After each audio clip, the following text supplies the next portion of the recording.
tardes. Vamos a continuar, a iniciar la sesión de la tarde.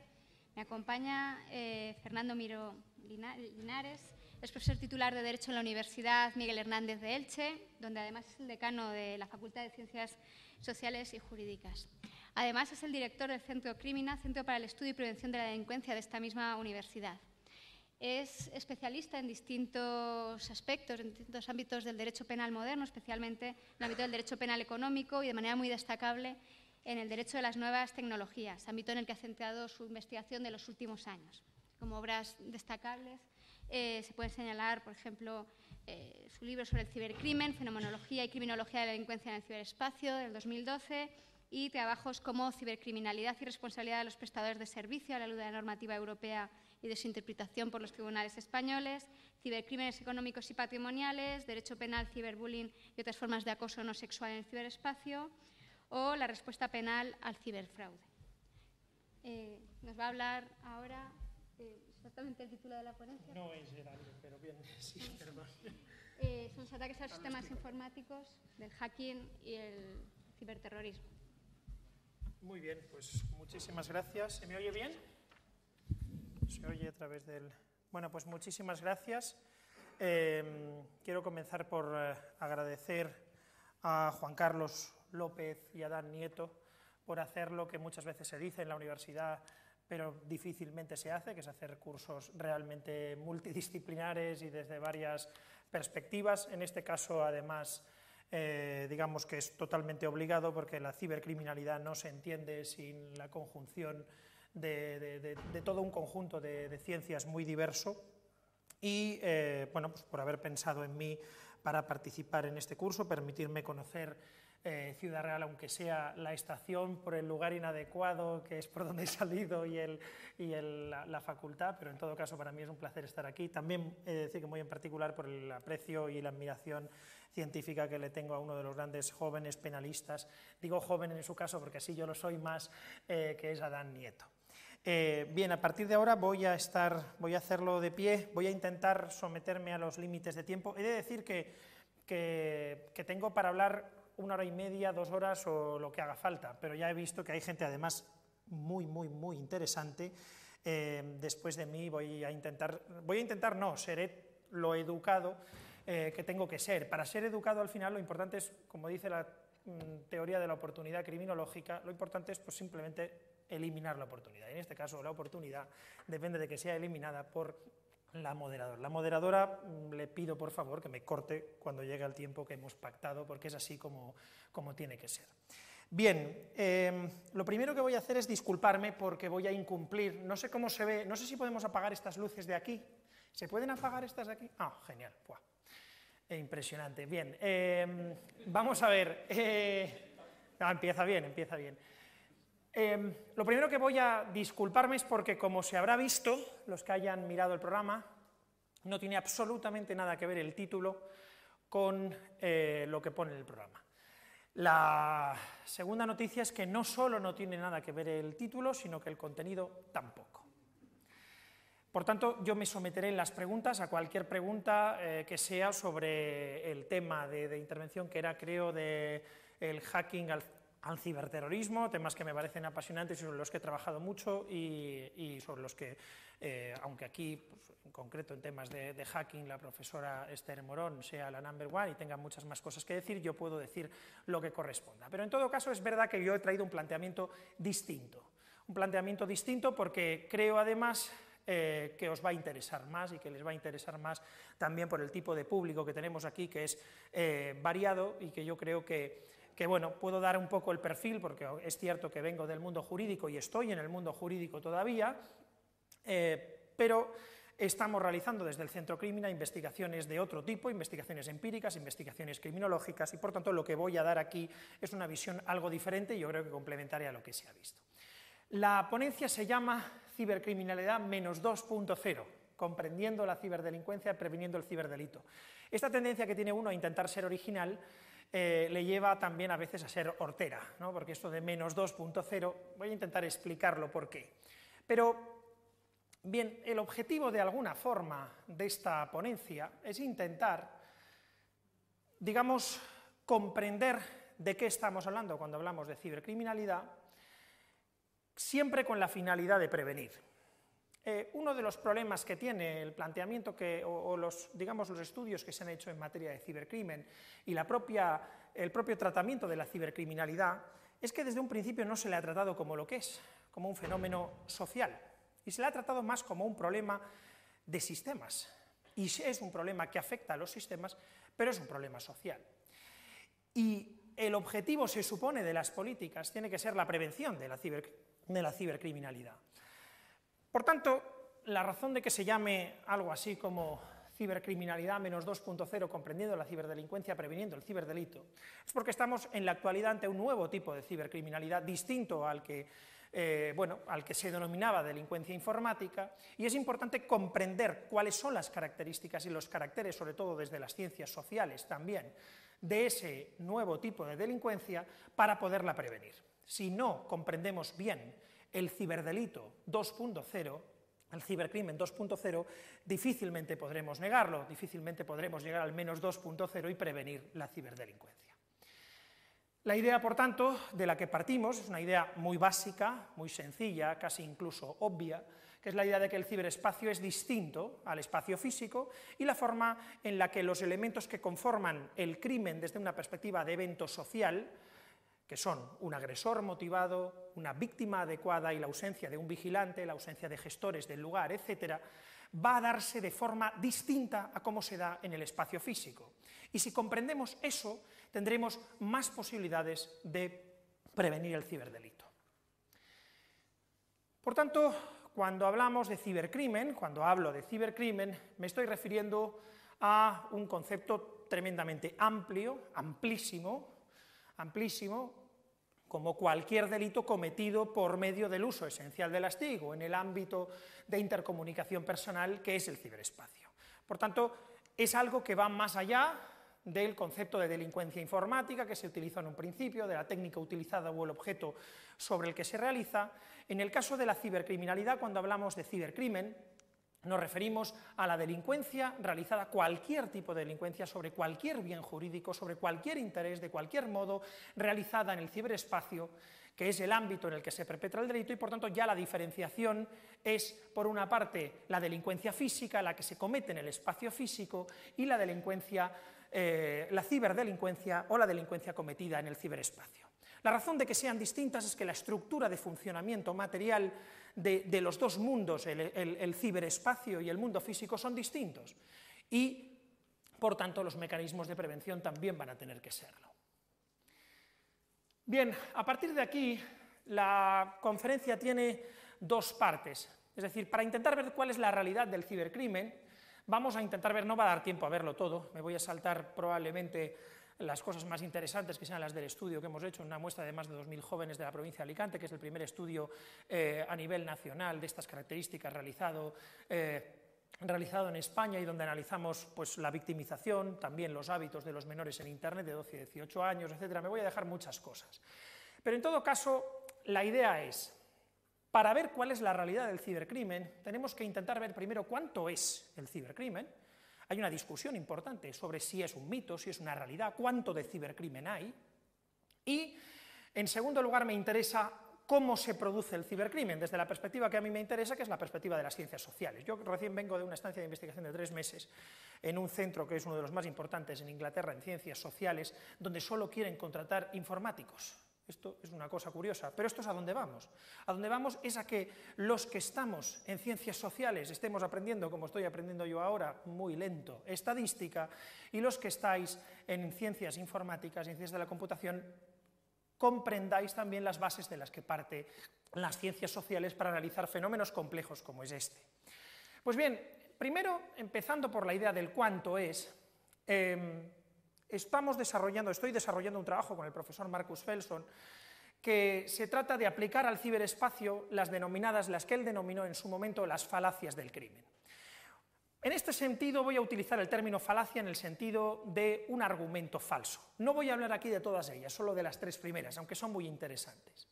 Pero es verdad que en materia de cibercrimen hay cosas que se dan por ciertas, hay cosas que digamos se dan porque son así, Y son argumentos falaces y que cuando se contrastan con los datos empíricos son argumentos incluso que son totalmente falsos. Ahora hablaré de la falacia del nombre, de la falacia del no es para tanto y la falacia dramática. La falacia de la justicia y la policía es una falacia general al crimen. Es la idea de que con justicia y policía es como realmente se puede prevenir el crimen y que es la justicia y la policía la mejor forma de conseguir reducir la criminalidad. Como digo, simplemente voy a nombrar las falacias y no voy a explicarlas. Si queréis puede quedar para el debate.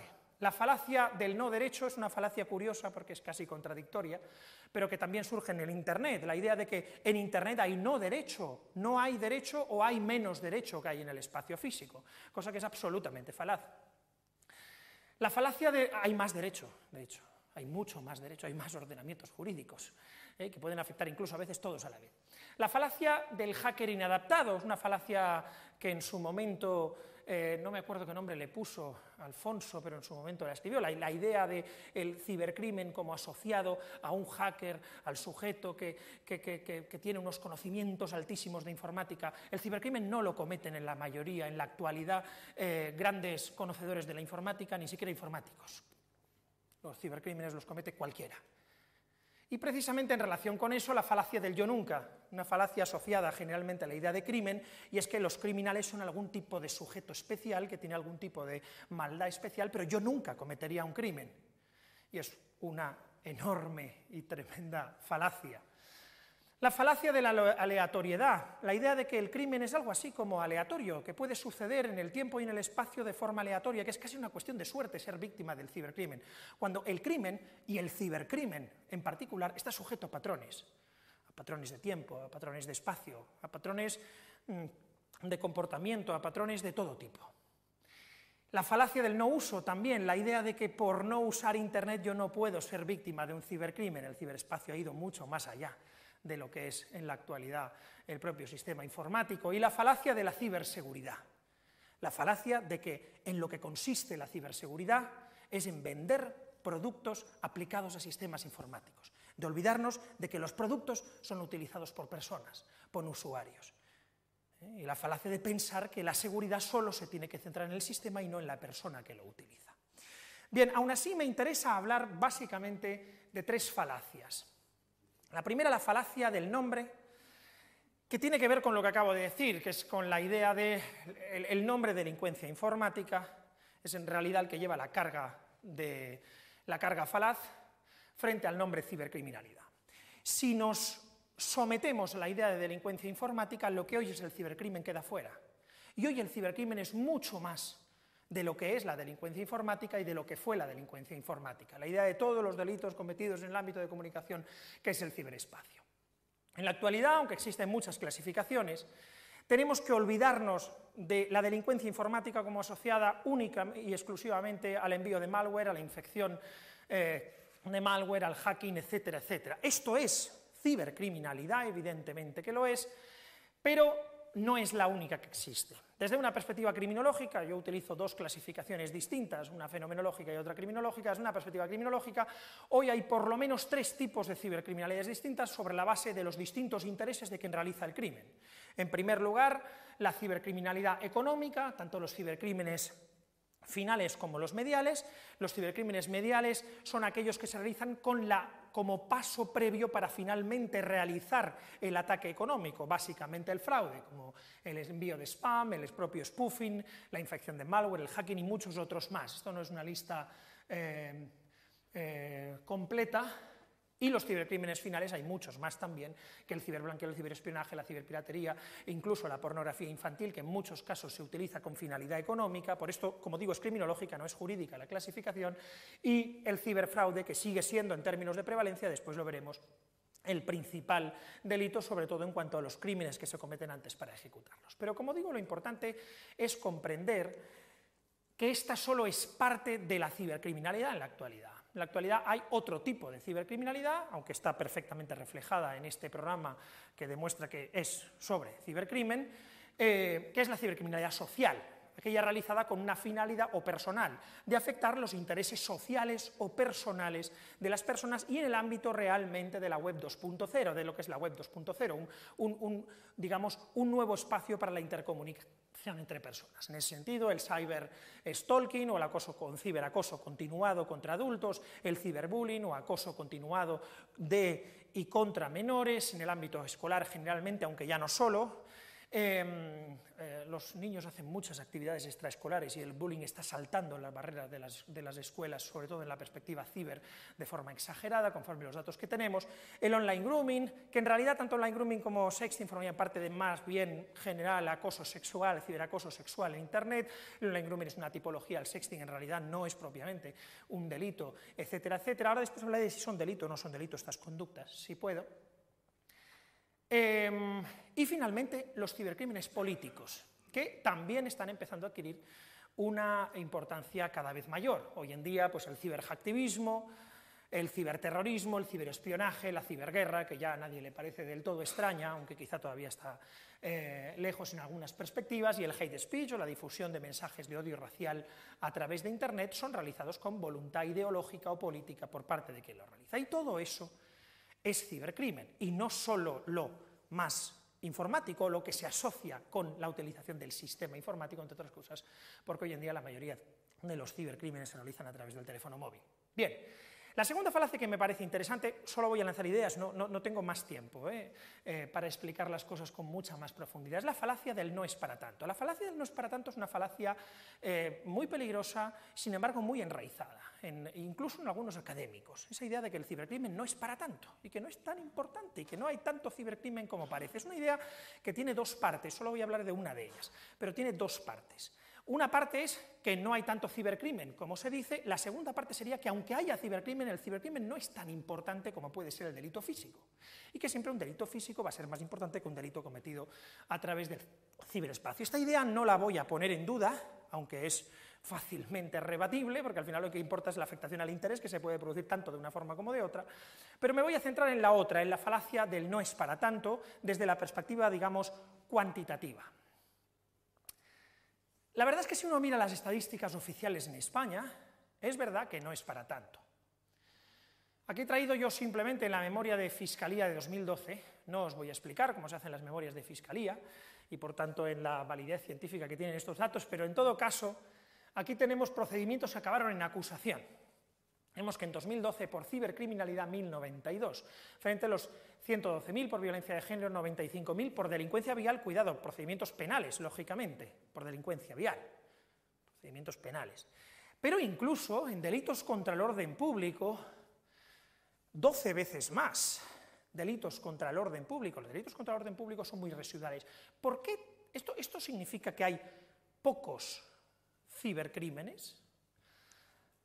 Bueno, por lo menos acaban en denuncia, sí. Vamos a ver qué pasa con los procedimientos incoados. Vamos a comparar lo que son los procedimientos que acaban en acusación con los procedimientos que se incoan y que vienen generalmente, 90 y pico %, de una denuncia previa. Aquí tenemos 7.597, 142.000, 118.000, 21.793. La diferencia ya entre delitos contra el orden público y cibercrimen no es tan alta. ¿Qué significa esto? Lo que significa es que solo el 13,7% de los cibercrímenes que son denunciados acaban en una acusación. Esto significa que son denunciados no, sino que son incoados, porque son denunciados muchos más que no llegan siquiera a incoación. Mientras que en violencia de género el 78,8%, el 80,7% en delincuencia vial y el 60,95% en delitos contra el orden público. ¿Por qué es esto? Tampoco lo voy a explicar, pero con muchas de las cosas que se han dicho en este curso, sobre todo con las explicaciones de los procesalistas, el problema de la transnacionalidad, el problema que tiene irse cuando no tienes la identidad del sujeto a otro país a pedir qué y a pedírselo cómo, etcétera, etcétera, hace que la cibercriminalidad que se ve en las sentencias sea solo un pequeño trozo del iceberg que está detrás y que es la cifra real. Porque además, y esto es lo importante, ¿significa que estos son los delitos que realmente existen? Evidentemente no. Los procedimientos incoados no se corresponden con los delitos cometidos. Esto en criminología está muy aceptado desde hace mucho tiempo. Los delitos cometidos son siempre muchos más. Hay delitos, en cualquiera de estos tipos de delitos, que se cometen y que no llegan a un procedimiento, a una denuncia, etcétera, etcétera. Y tenemos razones para pensar que en la cibercriminalidad son muchísimo más que de forma normal. La cifra negra en materia de cibercrimen, hay varios proyectos de investigación en esta materia, nosotros estamos trabajando en uno, es altísima, y cuando tú trabajas con fiscales, cuando trabajas con la policía, lo que te dicen es que el iceberg, eso de una décima parte o una novena parte, que no, es una parte de 100 o de 200. Y hay varias razones por las que esto es así en la cibercriminalidad. Aquí solo voy a citar algunas, si es que se ven. La conducta criminal en muchas ocasiones directamente pasa inadvertida. En muchos casos lo que sucede es que se percibe el ataque, pero se percibe tarde.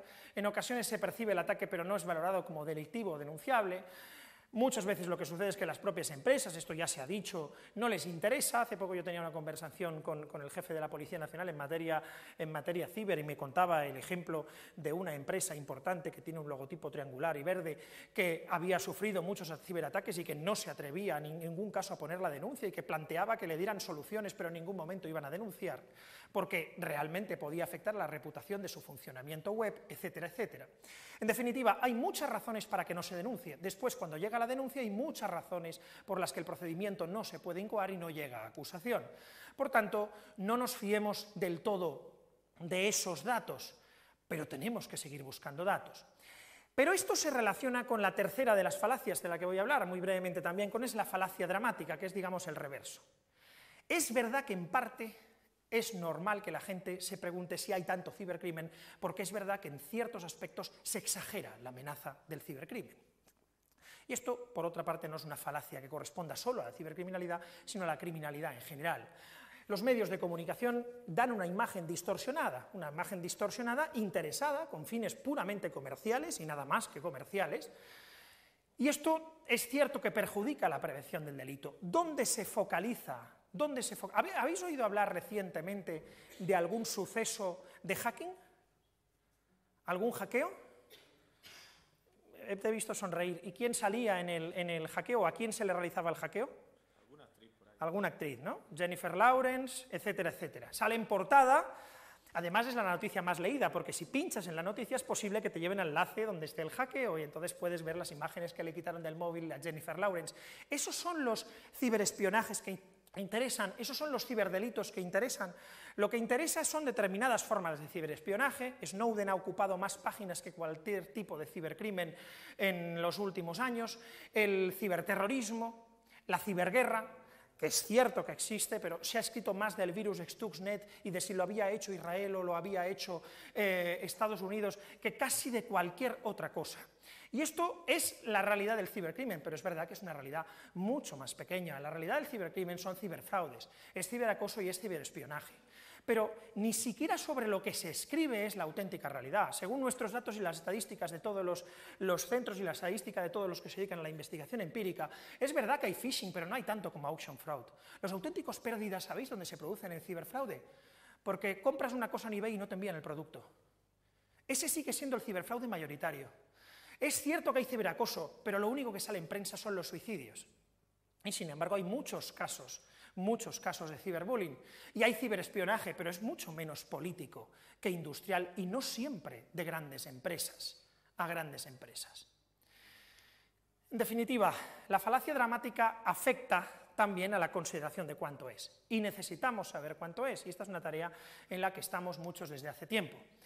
Nosotros hemos intentado aproximarnos a esta idea del cuánto es, a intentar saber cuál es la realidad de la cibercriminalidad, por medio de lo que en ciencias sociales se viene utilizando como la principal, la más poderosa y la más fiable, no absolutamente, pero desde luego mucho más fiable que todas las que hemos visto, todas las estadísticas oficiales y también, que por cierto, más fiable que todos los datos de las empresas privadas que les interesa también en determinados momentos exagerar la amenaza del cibercrimen para vender productos informáticos. Hemos utilizado los estudios de victimización, que son en ciencias sociales, están asumidos como, digamos, encuestas válidas para saber cuál es la realidad de la criminalidad, de la delincuencia. Debido a un I+D que hemos puesto en marcha, nosotros realizamos 2 estudios, estos se ven muy pequeñitos, lo voy a leer yo. 2 estudios, el primero fue ciberactividades cotidianas y victimización, fue un estudio nacional que realizamos con una muestra pequeña de 600 españoles, pero representativa de la población española, entre 18 y 65 años, eso sí, que usaba Internet mínimo 8 horas a la semana, porque queríamos saber no solo qué les pasaba, sino que usaran Internet y qué les pasaba y cómo utilizaban Internet, ahora explicaré por qué. El segundo estudio, es un estudio mucho más ambicioso que hemos realizado entre 2.038 estudiantes, entre 12 y 18 años de edad, de 20 institutos de la provincia de Alicante, es representativa solo de la provincia de Alicante, lógicamente, pero es cierto que las características demográficas de la provincia de Alicante son correspondientes con las características demográficas de la población española y se puede implícitamente considerar prácticamente representativa de la población española, porque incluso la N es suficiente para que fuera representativa de la población española, porque es la muestra más grande que se ha hecho en un estudio de estas características en nuestro país. Además, es una encuesta que, frente a la encuesta telefónica que realizamos la primera, precisamente porque necesitábamos los permisos paternos, es una encuesta que se realizó ad hoc allí y, por tanto, es una encuesta de más de media hora, de más de 180 preguntas y con una cantidad de información absolutamente ingente. Aquí veremos algunos datos. La cantidad de información y las posibilidades de cruce de información que tenemos es, pues bueno, pues para tener mucha gente trabajando en ella en los próximos 3 o 4 años. Bien, con estas 2 encuestas hemos obtenido unos datos de prevalencia de cibervictimización que, además, puedo decir que son, bueno, no solo estadísticamente totalmente fiables en cuanto a la victimización, sino que además correspondientes con la mayoría de los estudios existentes a nivel internacional. Pero a lo mejor el primer dato os parece chocante. El primer dato es que el 87,2% de los adultos y el 87,4% de los menores ha sido víctima de algún cibercrimen. Bueno, ¿esto es qué pasa? ¿Que han mentido? No, lo que pasa es que ¿de qué estamos hablando cuando hablamos de cibercrimen? Como siempre, el problema es cuáles son las variables dependientes, cuáles son realmente lo que estamos midiendo. ¿Qué estamos midiendo cuando hablamos de victimización y cibervictimización? Lo primero es que nos olvidemos del concepto de crimen desde una perspectiva normativa. No existe ningún estudio de victimización en el mundo que se haga desde una perspectiva normativa, por varias razones. La primera, por comparabilidad. La mayoría de las conductas, muchas de las conductas que hemos preguntado así, no son delictivas en sí mismas. Pero la razón es porque si preguntamos conforme a un régimen normativo, la encuesta no sería comparable con otros países del mundo. En segundo lugar, hay un puro problema de procedimiento, y es que para hacer estas encuestas tienes que utilizar un determinado tipo de lenguaje que es contradictorio con el lenguaje que se utiliza en los códigos penales españoles, y en los de cualquier sitio, por cierto. La tercera cuestión es que nos interesa más allá de lo que es delictivo, nos interesa el fenómeno cibercrimen en, digamos, determinados límites, pero nos interesa más allá de lo que incluso puede ser reputado delictivo en un determinado momento. Y esto se entiende, esta cifra puede parecer exagerada, pero cuando vemos de qué estamos hablando de victimización lo vamos a entender mejor. No sé si se ve bien desde ahí. La victimización por cibercriminalidad económica, la A es adultos, la M es menores, en adultos es del 86,6%. En realidad, las víctimas de fraude son solo el 6,6%, que es un porcentaje un poquito más bajo del 7% que establecen las estadísticas europeas. Entonces, ¿de qué estamos hablando de victimización? Puede ser haber sido victimizado por infección de malware, haber recibido alguna infección de malware. Los porcentajes que hay son incluso superiores al 75%, son 82, 83% en otros países. Esto significa que el 75% ha sufrido una infección de malware, el 24,4% ha sufrido algún tipo de pérdida de datos, de archivos, etcétera, etcétera. Es curioso el dato en menores, 72%, y sin embargo, con una diferencia significativa, 31,7% de victimización. Esto tiene que ver los menores o los mayores, las chicas o los chicos, los de 12 frente a los de 17, no son distintos, pero sí hacen cosas distintas. Lo importante son las actividades cotidianas que realizamos. Lo que realizamos es lo que nos diferencia, no quién somos. Ahora, comprendiendo, viendo estos datos, podremos ver que se relacionan perfectamente con lo que hace cada uno de ellos. Otros datos significativos, la victimización, recibir correos de scam. Scam es el fraude burdo, el fraude, digamos, la solicitud directa de entrega de dinero, la carta nigeriana, etcétera, etcétera. Solicitud de spam o de phishing, yo veo que este es verdad que no es correspondiente con la mayoría de los estudios porque es significativamente superior, se habla de un 60% de recepción de spam, y como digo, el dato de lo que sería desde una perspectiva, digamos, de delito, el comportamiento del fraude, un 6,6% y un 3,4%. Puede parecer al lado de los otros una victimización pequeña, sigue siendo un dato, en mi opinión, tremendo. 6,6% de los españoles han sufrido algún tipo de fraude con pérdida económica, que lo preguntábamos como tal. Los datos son mayores en adultos que en menores, y esto también depende, o esto también se relaciona con lo que realiza cada uno. Lo que realiza cada uno es que los menores, lógicamente, realizan muchas menos compras en Internet y mucha menos actividad de compra en Internet que los adultos. Y esto es lo que explica, pero al revés, la diferencia tan brutal que existe entre la victimización social en adultos y en mayores. 21,6% de los adultos ha sufrido algún tipo de ciberataque continuado, tiene que ser, conforme lo hemos categorizado, pero algún tipo de ciberataque a través de Internet. El 53,7% de los menores lo ha sufrido. ¿Cuáles hemos categorizado? Contacto repetido no deseado, amenazas, como podemos ver aquí, los más graves son amenazas y coacciones.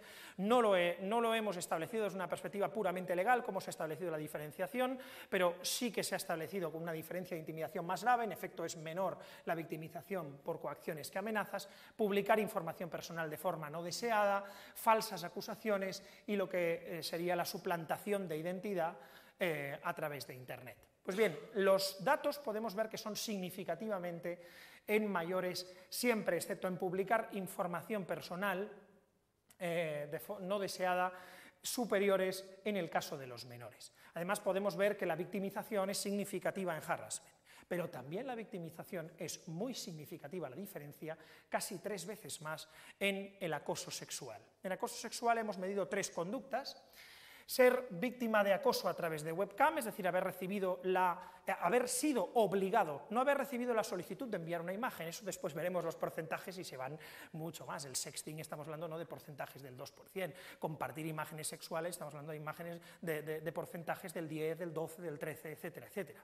Aquí estamos hablando de haber sido obligado a realizar actos sexuales a través de webcam, un 0,6%, un 0,2% en caso de adultos, pero la victimización es muy significativa en el caso de haber sido obligado a enviar fotografías a través de Internet. Más significativo es ver quién lo hace y las edades de quien lo hace. Todos estos datos no lo voy a poder dar, pero si eres una chica de 16 años, lo más posible es que quien te haya obligado sea probablemente el exnovio a cambio de imágenes que él ya tiene, pero conforme los datos estadísticos, números, no me estoy inventando nada, estoy dando datos, es decir, absolutamente empíricos y que puedo contrastar. Pero en cambio, si tienes 12 o 13 años y eres un chico, es un desconocido, porque es otro tipo de sujeto el que te está acosando sexualmente. Fotografías, haber sido obligado a enviar fotografías, tenemos un 0,2 frente a un 2% prácticamente de los menores, y haber recibido mensajes solicitando un contacto para realizar actos sexuales de forma explícita, ¿vale?, que sería lo más parecido, no propiamente, pero lo más parecido al grooming, un 1,8% en adultos y un 4,8% en el caso de menores. Bien, estos son los datos de prevalencia. Tengo muchos más. ¿Cómo voy de tiempo? ¿Cuánto llevo? Menos cuarto, es decir, me quedan un cuarto de hora. Vale, pues entonces voy a pasar de todo esto. Simplemente os diré que hemos medido estas conductas, digamos, por encima, pero después hemos medido cada una de las conductas: haber sido víctima de insulto repetido, contar rumores o mentiras, acceder a sus cuentas, contactar repetidamente, amenazas, suplantación de identidad, bla, bla, bla. Hemos hecho las medidas, además, en victimización por chicos y por chicas. Es significativo que casi siempre son más victimizadas las chicas, excepto algunas conductas, y algunas conductas muy significativas. Publicar fotos o vídeos íntimos son más obligados los chicos que las chicas, pero sobre todo es que la edad de los chicos que son obligados a ser victimizados tienen 12 años y no hemos podido medir 11 y no hemos podido medir 10, pero son pederastas y los niños tienen el teléfono desde los 10 años. Por tanto, es decir, estamos hablando de perfiles, que además Wallach y Finkelhor en Estados Unidos, en perfiles que han podido acceder a cibercriminales y a acosadores y a pederastas, acosadores sexuales y a bullies a través de Internet, etcétera, han identificado como perfiles de criminales que cuadran perfectamente con los perfiles victimales que nosotros estamos definiendo. En todo caso, lo lamento, pero no puedo analizar mucho más en acoso sexual. En acoso sexual se ve lo que estaba diciendo, obligado a realizar comportamientos de tipo sexual a través de webcam, es el único comportamiento que lo son mucho más los chicos que las chicas, y cuando se ve esto en términos de edad, pues es significativo. También hemos medido el control de la pareja. Hemos medido muchísimas cosas. Hemos medido el control de la pareja a través de Internet, concretamente por medio de 3 conductas: controlar a los amigos que incluyes o que tienes que quitar en las redes sociales, mensajería instantánea, etc. La victimización es de un 13,7%. Pedir que retiren fotos o comentarios en redes sociales, mensajería instantáneas, por parte, en este caso, tiene que ser de la pareja, es decir, quien lo realiza, es un porcentaje de un 8,6%. Influir en la información, en el estado, en las redes sociales, sobre todo la conducta parece ser más prototípica, es la de pones que estás soltero cuando estamos saliendo desde hace 4 días, ¿vale? Pues eso, es decir, es un 7,8% en la victimización. Es verdad que estamos midiendo victimización siempre de 12 a 18 años, y es verdad también que las tendencias de control de la pareja, curiosamente, son cuando se tiene 12 o 13 años es muy poquita, y conforme va aumentando la edad, incrementa exponencialmente, de forma que tenemos la sensación, pero no tenemos datos, de que es posible que este tipo de control sea mayor cuando se tienen 19, 20, 21, 22 años. Sería interesante ver cuándo cesa este tipo de comportamiento, o si cesa. ¿Cómo se produce el cibercrimen? Esto en cuanto a datos de prevalencia. Por lo menos yo os he podido dar, aunque sea en breves datos. Si queréis, lo que puedo hacer es pasaros el informe, si queréis, el informe completo de 500 y pico páginas para que lo colguéis en algún sitio como materiales o lo que consideréis para el curso, para que tengáis acceso a todos los datos. La pregunta que me interesa ahora no es ya cuánta es, que podemos ver que es mucha más de la que nos creemos, probablemente no en cuanto a dañosidad, no son porcentajes muy altos, estamos hablando en victimización sexual de 6%, victimización económica real 6%, pero estamos hablando así de porcentajes altísimos incluso en esos cibercrímenes. Ahora lo que nos interesa es cómo se produce. Y el cómo se produce el cibercrimen, el problema es que casi siempre se ha analizado desde la perspectiva ciber. Es decir, se ha estudiado desde un principio, cuando apareció el fenómeno, desde la perspectiva de las tecnologías de la computación, las tecnologías de la información, y tiene que seguir estudiándose así. Es más, cada vez va a ser más necesario que se estudie así. Pero nos hemos olvidado de que es un fenómeno social, de que es un crimen. Es también un crimen. Incluso cuando no es delictivo, sería un comportamiento desviado. La pregunta es: ¿qué podemos saber de él desde una perspectiva de las ciencias sociales? ¿Y qué nos puede informar la criminología? La criminología nos puede dar mucho sobre cómo funciona, cómo se produce y, por tanto, cómo se puede prevenir el cibercrimen. La criminología puede analizar factores de personalidad, puede analizar factores sociales, puede analizar los factores ambientales que inciden en la decisión delictiva, en cómo se produce el evento delictivo, etc. Yo propongo simplemente el enfoque que desde hace 4 o 5 años venimos trabajando nosotros, que no es un enfoque exclusivo, ni siquiera creo que sea el más explicativo, pero me parece un enfoque muy útil y muy interesante y que a nosotros nos está dando muy buenos resultados, que es el enfoque de una de las teorías criminológicas más sencillitas, por tanto más válidas para un jurista de pacotilla, para entrar en ella, que es la teoría de las actividades cotidianas. La teoría de las actividades cotidianas viene a decir de forma muy general que el delito se produce en confluencia de espacio y tiempo de 3 elementos: delincuente motivado, objetivo adecuado y ausencia de guardián capaz. En su momento la teoría sirvió para explicar unas tendencias delictivas que no eran razonables. En Estados Unidos en los años 70, desde los años 40, había habido un crecimiento económico exponencial, desde los años 20 o 30 incluso, desde los años 30, un crecimiento económico muy significativo, y sin embargo todas las teorías sociológicas y todos los presupuestos sociológicos que decían que la criminalidad está relacionada con la pobreza, con la exclusión social, con la diferencia económica, con bla bla, con la no existencia de clases medias, etcétera, etcétera, etcétera, todo eso nos llevaba a la convicción de que la delincuencia debía haberse reducido, y sin embargo la delincuencia desde los años 30 no hacía más que aumentar. La teoría de Cohen y Felson, desarrollada sobre todo por el segundo, por Marcus Felson, lo que viene a decir es que en realidad, en ese momento, la invención del automóvil el que la mujer se incorporara al trabajo y otra serie de elementos, múltiples elementos, habían conformado un nuevo ámbito criminal. Las casas quedaban vacías, había cajeros, se podía robar. Hay una serie de elementos ambientales que no tienen que ver con los deseos, sino con la oportunidad criminal, que habían aumentado la posibilidad de contacto entre tres elementos. Lo que dice la teoría de las actividades cotidianas es que el delito se produce por estos tres elementos y no solo se centra en este. Ya no se trata de pensar por qué hay gente tan mala que comete delitos, sino pensar que si reducimos no ya este elemento y cambiamos la mente de los malos, sino que si eliminamos la víctima de la ecuación o incorporamos el guardián, el delito no va a suceder. Porque solo en el caso de que en el mismo espacio y en el mismo tiempo se den los tres elementos, solo hay delito. Y esto es muy potente y muy poderoso. Y esto lo es en especial. Delincuente motivado es un sujeto con capacidad potencial para producir el crimen, el objetivo adecuado, el suitable target, que es el objetivo susceptible de cara al propio criminal de ser víctima o de ser su objeto, y la ausencia de un guardián capaz, de alguien que por su mera presencia el delito no se va a producir. No tiene que ser un policía, puede ser el vecino, puede ser que la construcción del propio vecindario con las puertas, con las ventanas mirando hacia allá elimine la posibilidad de que se produzca el crimen, y por eso los crímenes se producen más en pisos que en casas, etcétera, etcétera, etcétera. Bien, ¿qué tiene que ver esto con Internet? Mucho. Internet es eso, Internet es el nuevo espacio, Internet es esto. Ahora, el espacio este es distinto, esto no es igual, no funciona igual.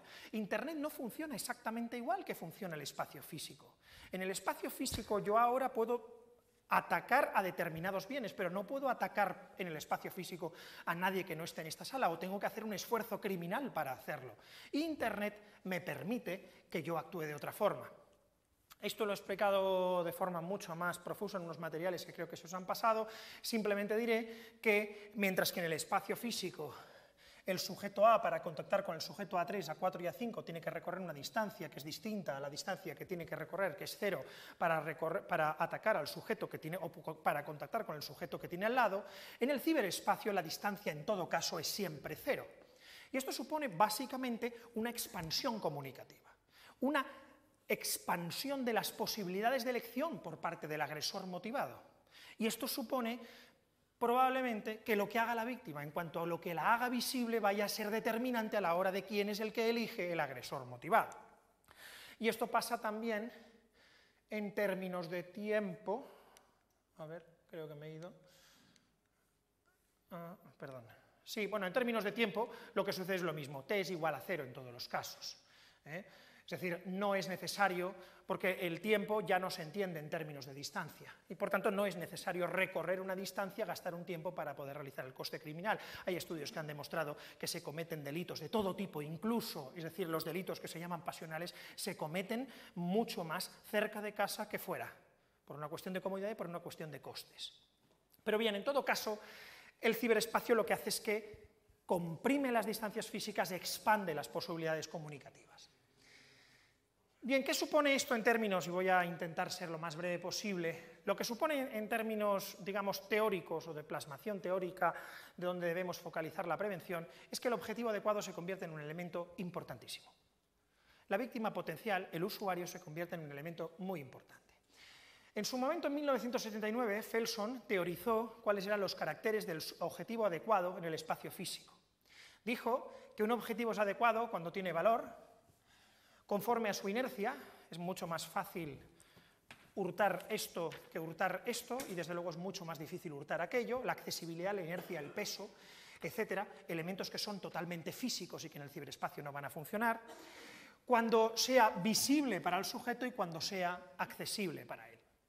Lo que venimos realizando en el Centro Crímina es intentar reconfigurar estos elementos desde hace varios años al ciberespacio. Con la ayuda del propio Marcus Felson, lo que estamos es cambiando los términos. Y lo que hemos propuesto, en un primer momento intenté crear el acrónimo IBI, que es mi pueblo, pero no había forma de encontrar nada para la B, así que finalmente lo puse con V, el valor, pero bien, al final el acrónimo que se nos ha quedado es este. ¿Qué significa esto? Los tres elementos que hacen que un objetivo sea más adecuado que otro, y a partir del cual podemos crear variables y medirlo si es verdad empíricamente que eso es así, son, en primer lugar, la introducción. La idea es simplemente que yo ahora mismo, si decido atacar a Cristina, puedo decir, puedo decidir yo atacar prácticamente cualquiera de los intereses que yo quiera. Es mi intención criminal la que decide si voy a agredirla pues, en su patrimonio, en su honor, en su intimidad, en su salud o en su libertad sexual. Es mi intención delictiva, porque ella se presenta ante mí con todo lo que es. En el ciberespacio es así, pero es algo distinto. ¿Por qué? Porque en el ciberespacio, lo que hay en el ciberespacio son representaciones de agresor y víctima. El agresor entra con una actividad delictiva y la víctima también. A veces lo hace sin querer, pero la víctima a veces, sin querer, introduce elementos que cuando los introduce pueden ser dañados y mientras no los introduce no. Por tanto, la primera característica para que algo pueda ser adecuado y para que sea objetivo adecuado es que esté en el ciberespacio y a veces la víctima con su conducta lo hace sin querer. El segundo elemento se relaciona con la visibilidad. Parece que en Internet, por el hecho de que haya una expansión comunicativa, todos somos más visibles. No es verdad. Yo puedo ser absolutamente visible y pasarme el día en Internet. ¿Cómo me hago visible en Internet? ¿Cómo se hace alguien visible en Internet? Pues en los foros, diciendo lo que ha dicho Alfonso de Messi como futuro presidente de la República en un foro, y entonces le contestará un madridista iracundo diciendo no sé qué, en un blog, teniendo una página personal, en el Facebook, etcétera, etcétera. Cuantas más actividades realizas y más distintas actividades realizas, pero depende de qué actividades realizas, y eso es lo que tenemos que medir, porque Internet no es peligroso, lo que es peligroso es lo que haces en Internet, más visible te harás. Solo si interaccionas te haces visible. Y por último, la S, que viene de la protección. La protección que puede ser, dependiendo del cibercrimen, puede ser una protección de terceros o puede ser una protección incluso propia. ¿Quiénes son los guardianes capaces en el ciberespacio? La policía, los prestadores de servicios, los familiares, los amigos, todos pueden ser guardianes capaces, todos, pero muy pocos lo son generalmente. Y muchas veces es la conducta del propio usuario la que determina la propia accesibilidad y el acceso a los bienes que él tiene. ¿Cómo? Básicamente utilizando sistemas de protección en los cibercrímenes sociales, utilizando antivirus, porque al final, es decir, es tanta la expansión que cuando se lanza el virus no se lanza sobre un objeto determinado, sino con una concreta rutina que va y choca contra el que no le permite entrar y llega a aquel que no tiene el sistema de protección o no tiene la configuración, etc. Hay casos en que no. Pero cuanta mayor sea la utilización de sistemas de protección, y eso está totalmente demostrado, menor posibilidad de ser victimizado, y en ocasiones en la victimización social permitiendo la vigilancia de otro, con conductas que permiten que seamos vigilados en lo que hacemos. Bien, ¿qué me queda? ¿5 minutos? ¿3? ¿Me he pasado ya? 3, vale. Bien, ¿qué hacen los usuarios en Internet que les convierte en víctimas potenciales? Bueno, hemos preguntado un montón de cosas, 150 preguntas en total de todo tipo. No tengo tiempo, os pasaré, la presentación también la voy a dejar, el preci lo voy a dejar para que quien quiera se lo descargue y lo pueda tener y así tenéis los datos. Estos son algunos datos: el 76,4% utiliza el ordenador portátil para conectar a Internet, solo el 25% comparte el terminal con otra persona. Hemos preguntado por todo tipo de usos, hemos preguntado incluso por actividades que no son cotidianas en el ciberespacio, sino incluso si tienes actividades extraescolares, etcétera, etcétera, de todo tipo. Hemos preguntado de todo lo que hemos podido que se puede relacionar con esto. El 82,3% no recibe control parental sobre qué tipo de uso le da el teléfono móvil, el 91,9% usa de redes sociales, el 6%, este dato a mí me parece muy significativo, es la demostración de que en efecto hay gente que miente, porque esto es matemáticamente imposible, es como el amigo mío que decía que su padre se fumaba un cartón al día. 6% admite usarlas más de 15 horas diarias. Es posible que alguno lo haga, pero en todo caso me sigue pareciendo una barbaridad. El 10,8% de los menores que tienen servicios de mensajería instantánea lo utilizan más de 10 horas diarias. El 26,4% utiliza la videoconferencia como herramienta de comunicación. El 35,1% proporciona información personal a través de Internet, especialmente SMS. El 38,5% ha contactado con desconocidos a través de Internet. Hemos preguntado ¿para qué lo haces? Hemos preguntado cuánto lo haces, hemos preguntado, tenemos muchísima información. Un 37,5% afirma haberlo hecho 10 veces o más. el 8,5% ha enviado fotos comprometidas o íntimas a través de Internet. En menores de 16 a 18 años el porcentaje es casi del 14%, que esto es el sexting, pero hay un 2,2% que lo ha realizado 10 veces o más, lo hemos preguntado en realidad sobre personas distintas. El 2,0% ha enviado vídeos comprometidos íntimos a través de Internet. En menores de 16 a 18 años los vídeos, el porcentaje es del 3,3% y hay un 0,7% que lo ha realizado 10 veces o más. El 16,0% ha mantenido conversaciones eróticas del teléfono, bla, bla, bla. El 5,7% no utiliza ningún tipo de antivirus, el 40,8% de los menores tiene fotos personales en el ordenador desde el que conectan a Internet, en el caso del teléfono móvil el porcentaje asciende al 50,3%. Bien, lo que hemos hecho después, con esto termino, simplemente iré a las conclusiones, es analizar si nuestras hipótesis son ciertas. Perdón, se me ha olvidado con las prisas apagar el teléfono, perdón, ¿eh? Sí, perdón. Y hemos encontrado que, en efecto, las hipótesis se confirman en nuestro estudio. Factores de riesgo. En ciberacoso, la tabla esta lo que significa, este porcentaje de aquí, es la mayor probabilidad que existe de quien realiza esta conducta de ser víctima de este delito, ¿vale? El que facilita contraseñas a través de Internet tiene un 73,4% mayor de probabilidad que el que no lo hace de ser víctima de ciberacoso. El que contacta con desconocidos, ser usuario de redes sociales, facilitar información personal, abrir enlaces o descargar archivos, ser usuario de foros, etcétera, etcétera. Estos son los factores de riesgo y estos son los factores de protección. Se han controlado por parte de los padres sobre las horas, no sobre el uso. Sobre el uso, por cierto, no sale como representativo, al contrario, más bien sale como que puede ser incluso un factor de riesgo. Compartir el ordenador con los padres o compartir el ordenador con la familia se ha mostrado como un factor de protección. Compartir el ordenador es bastante lógico, volvemos a las premisas criminológicas de las que partimos. Limitar el acceso a las redes sociales también. Ahora explicaré estos datos, porque ¿esto qué significa, por cierto? Significa que ser un usuario de un blog es peligroso.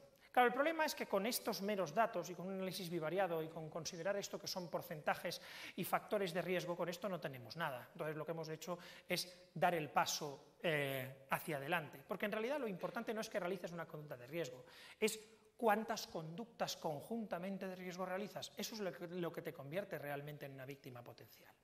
En el acoso sexual, facilitar información personal, evidentemente contactar con desconocidos, abrir enlaces o descargar archivos enviados por desconocidos, facilitar contraseñas en usuario de foros, etc. Y factores de protección, no guardar información personal en el ordenador desde el que se accede a Internet, no guardar información personal en el móvil desde el que se accede a Internet, tener a familiares como contactos en las redes sociales, compartir el ordenador con los padres, etc.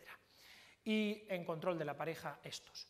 Simplemente, y paso a las conclusiones, las hipótesis se confirman: a mayor interacción con otros usuarios, mayor la probabilidad de victimización; a mayor introducción de bienes, menor autoprotección y menor vigilancia, mayor posibilidad de ser víctima.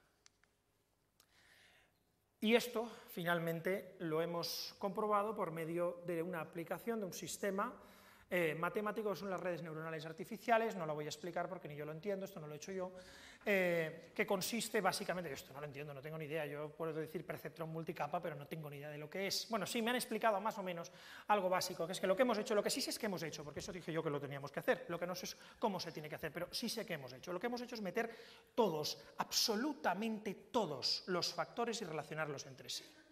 Entonces lo que hemos creado es decir, una red que nos permite crear una aplicación informática por la cual nosotros pasamos la encuesta a un menor y la encuesta nos va a decir cuál es la posibilidad de ser víctima de cada uno de los menores.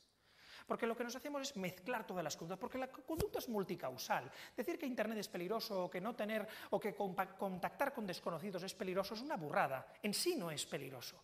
Lo peligroso es realizar aquello conjuntamente que produce realmente el riesgo, y eso no lo podemos saber solo. Es cierto que hay factores que son factores de riesgo y probablemente tengamos que aprender. Sobre todo lo que tenemos que aprender es que los prestadores de servicios no pueden seguir pidiendo datos personales y datos privados reales para abrir cuentas, cuando eso está demostrado que pone en riesgo, y sobre todo en menores de 13-14 años, el ser víctimas de acoso sexual, porque inmediatamente se les amenaza con que sé dónde vives, etcétera, etcétera. Por tanto, lo que probablemente podamos hacer es empezar a cambiar el ambiente de alguna forma, y hay muchas cosas que la información que tenemos nos puede resultar muy valiosa. Bueno, en definitiva termino, el grosor y el color es distinto según la según el distinto valor. Además, tenemos el valor de los principales factores, los principales indicadores. El más importante es el comportamiento desviado, esto es bastante lógico, es decir, acosar en Internet es lo que te puede convertir en el ciberacoso en víctima de acoso. Contactar con desconocidos, agregar a personas desconocidas, cotillear, utilizar determinadas herramientas, etcétera, etcétera. Y con esto termino. Con las conclusiones me va a dar un patatús. La primera, la cibercriminalidad. Como después me haya quedado por debajo del tiempo, me voy a enfadar, ¿eh? Pero no creo. La primera, la cibercriminalidad, es una realidad y todo apunta a que seguirá aumentando. Simplemente dos ideas. La económica sigue siendo la más prevalente, pero es verdad que aumenta la cibercriminalidad social. Hay que desdramatizar determinados cibercrímenes, pero probablemente alertar sobre la proliferación, aunque alertar sobre la proliferación no es inteligente, pero entonces el legislador, con perdón de la expresión, se pone cachondo y empieza a regular, y eso es lo peor que puede pasar, que el legislador parezca que piense. El ciberespacio es diferente al espacio físico, por tanto, la forma en que se relacionan los elementos también es diferente. Para la prevención del cibercrimen adquiere, por tanto, mucha importancia comprender la víctima, pues ella es la que decide qué introduce, cómo se protege y la visibilidad que ella misma tiene. A mayor interacción, mayor visibilidad, especialmente si realiza conductas desviadas o contacta con desconocidos. La introducción de datos personales reales, fotos íntimas y otros elementos en el ciberespacio incrementa la posibilidad de cibervictimización. La víctima puede protegerse incorporando determinados sistemas de protección en los cibercrímenes económicos y permitiendo la vigilancia de otros, sobre todo de sus hermanos o sus padres, compartiendo el ordenador, sobre todo a determinadas edades, es muy recomendable. En cambio, lo que no es recomendable es decirle dónde tiene que hacer y caparle el ordenador. Eso es estúpido porque no sirve absolutamente para nada. Es necesario educar e involucrar a los proveedores de Internet. Esos hay que involucrarles y obligarles, y no regular solo respecto a cuando nos tienen que dar información respecto a un delito de pornografía. Hay que establecer obligaciones concretas respecto a cómo se tienen que comunicar con el usuario y a otros agentes sociales para entender que es más fácil hacer que el cibercrimen sea más difícil, consiguiendo que las víctimas potenciales sean menos adecuadas. Muchas gracias y estoy dispuesto a las preguntas que sea. Gracias.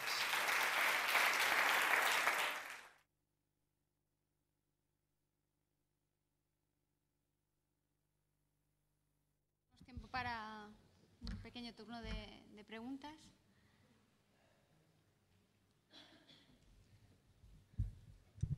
Hola.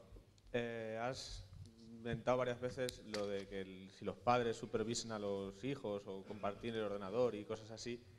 Y la pregunta es que según qué generaciones, muchas veces los hijos sabemos bastante más que los padres. Si mi padre tuviese que supervisar lo que hago yo, ahí es cuando me iban a delinquir, pero bien, vamos.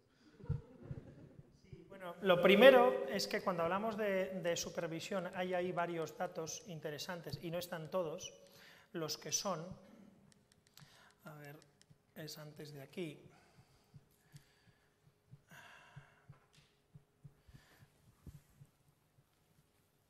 Esto es interesante. Control por parte de los padres sobre las horas de uso del móvil, compartir el ordenador con los padres, limitar el acceso a las redes sociales. Nosotros hemos preguntado, no me acuerdo cuántas, cuestiones respecto al control paterno, pero son cosas muy distintas, por ejemplo, el control por parte de los padres sobre las horas del uso del móvil y el control por parte de los padres de lo que hacen con el móvil, porque hay padres que creen que pueden controlar lo que hacen con el móvil y lo que hacen con el ordenador. Entonces, por ejemplo, nosotros hemos preguntado también sobre el control de los padres en el ordenador y nos hemos encontrado con que no solo no es un factor de protección, sino que nos sale como factor de riesgo. Pero también es verdad que no sale estadísticamente significativo. Por tanto, propiamente no es un factor de riesgo, ¿vale? Pero está cerquita. ¿Qué significa esto? Significa que puede ser cierto que determinada sobreprotección o determinada información tal sea perjudicial. En cuanto a lo que dice respecto al conocimiento que tienen los menores de las concretamente de la informática del mundo y de tal, y que esto y de cómo funciona Internet. Es verdad que el conocimiento es infinitamente superior el que tienen los menores que el que tienen. Una de las cosas más difíciles de hacer en la encuesta ha sido, es decir, hablar su idioma. Primero yo empecé pasándole la encuesta a mi sobrina, hasta que hacía determinadas preguntas y mi mujer no me dejaba, pero es verdad que un error que cometimos al principio fue preguntar en Internet. Ellos Internet lo entienden como esto. Ellos el móvil no lo llaman Internet. Entonces, cambiar el lenguaje, utilizar el lenguaje que ellos realmente utilizan y etcétera, ha sido muy complicado. Por tanto, ellos saben mucho, saben cómo tal. Lo primero que diría al respecto es, primero, ellos no tienen ni idea, los menores no tienen ni idea, pero ni idea. Los padres no saben nada, pero los menores tampoco. Y no saben cómo funciona el mundo en el que se han metido. Saben algunas cosas y creen que saben algunas cosas, pero muchas tampoco las saben. Los padres saben mucho más que los menores respecto a Internet y respecto a todo. Yo soy padre, joder, y sabemos muchos más. Lo que no sabemos es cómo movernos. Pero lo que quiero decir es que tampoco se puede vender la idea de que lo que tienen que hacer los padres es saber informática para solucionar el problema. No se trata solo de una cuestión de saber informática o de saber cómo funciona Internet, de abrirte una red social, de decirle a tu hijo lo que tienes que hacer y lo que no tienes que hacer. Es mucho más complejo. Pero lo que es cierto es que cuanto más sepamos, y eso es verdad, de cómo funciona, qué se hace en Internet, más fácil es proteger. Pero, a determinadas edades marcar reglas es incluso contraproducente. Y en este caso podemos ver que es verdad que son factores de protección el que las medidas puramente situacionales, las medidas de tú no tienes el móvil a esta hora y en el colegio no te llevas el móvil, o tú el ordenador lo utilizas con tu hermana y el ordenador con tu hermano, tú chica que tienes 16 años, tu hermano que tiene 14, utilizáis el mismo ordenador o la misma tablet. Claro, estar todo el día con el historial borrando las páginas porno es muy pesado. Y al final pasa como en la disuasión, pasa con lo mismo. Es decir, el crimen, cuando tú pones cámaras en un barrio, se reduce, en ese barrio se traslada a otro. Mientras se traslada a otro barrio, el crimen en global, en la ciudad, se reduce. Pues lo mismo, incorporar determinadas medidas situacionales, como es básicamente dónde miran el ordenador. Se dijo eso de que el cañón había acabado con la era de los castillos. Pues Internet ha terminado con la era del hogar como lugar tranquilo. El padre viendo el ordenador y Amanda Todd siendo victimizada durante meses y meses y meses hasta que se suicidó en la habitación de detrás. Esto no es fácil de establecer sistemas de prevención y sistemas de protección, pero está claro que hay medidas situacionales que pueden ayudar. Ahora, decir no hables con desconocidos a través de Internet es una chorrada, que la gente utiliza Internet básicamente, según nuestra encuesta, para ligar. Y es normal. Es normal. Entonces dices, es que es peligroso contactar con desconocidos. No me digas. No sé si he contestado más o menos a tu pregunta o me he ido por la tangente. Dime. Una puntualización más, por ejemplo, más por la parte del fraude, no tanto la esta sexual, a mí me ha costado horrores convencer a mi padre que comprásemos la televisión por Internet, que es más barato que ir a la tienda. Pero, sin embargo, él luego pincha en no sé qué pop-up de no sé qué información y acaba con todos los malware instalados. Entonces, ese tipo de información sí que no nos pueden ayudar los padres. No, si es que los padres no tienen que dar ese tipo de información. Ese tipo de información no la tienen que dar los padres. Los padres tienen que ser padres y no tienen que hacer de informáticos ni tal. Le he dicho eso, es que no tienen que hacer eso. Los padres lo que tienen que intentar es incorporar el sentido común de su propia experiencia y saber, como yo le digo a mis hijas, que todos los tíos son unos salidos y esas cosas. Es broma, ¿no? Pero quiero decir, dar la información, es decir, pues real, es broma. Esto es una auténtica broma.